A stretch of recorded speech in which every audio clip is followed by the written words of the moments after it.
بسم اللہ الرحمن الرحیم۔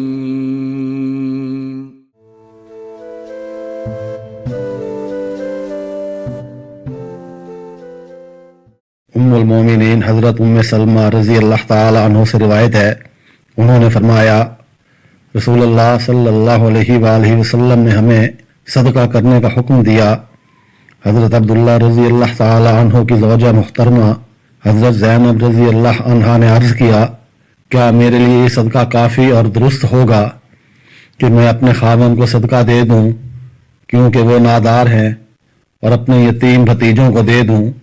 اور میں ان کا فلاں خرچ برداشت کرتی ہوں اور ہر حال میں ان سے مالی تعاون کرتی ہوں؟ راوی نے کہا، آپ صلی اللہ علیہ وآلہ وسلم نے فرمایا ہاں۔ راوی نے کہا،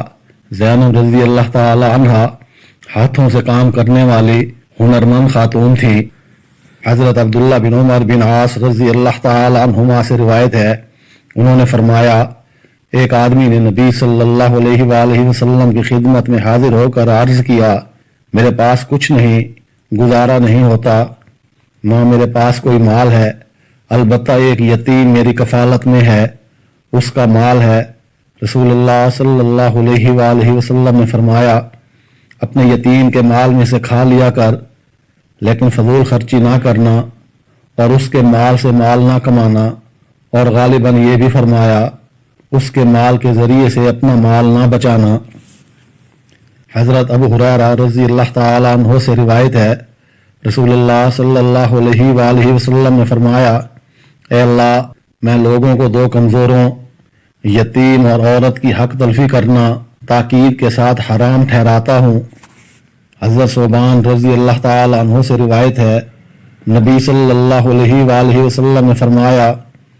میں اپنی امت کے ان افراد کو ضرور پہچان لوں گا جو قیامت کے دن تہامہ پہاڑوں کے جیسی سفید روشن نیکیاں لے کر حاضر ہوں گے، تو اللہ عز و جل ان نیکیوں کو بکھرے ہوئے غبار میں تبدیل کر دے گا۔ حضرت ثوبان رضی اللہ تعالی عنہ نے عرض کیا، اے اللہ کے رسول صلی اللہ علیہ وآلہ وسلم، ان کی صفات بیان فرما دیجئے، ان کی خرابیوں کو ہمارے لیے واضح کر دیجئے، ایسا نہ ہو کہ ہم ان میں شامل ہو جائیں اور ہمیں پتہ بھی نہ چلے۔ آپ صلی اللہ علیہ وآلہ وسلم نے فرمایا، وہ تمہارے بھائی ہیں اور تمہارے جنس سے ہیں، اور رات کی عبادت کا حصہ حاصل کرتے ہیں جس طرح تم کرتے ہو، لیکن وہ ایسے لوگ ہیں کہ انہیں جب تنہائی میں اللہ کے حرام کردہ گناہوں کا موقع ملتا ہے تو ان کا ارتکاب کر لیتے ہیں۔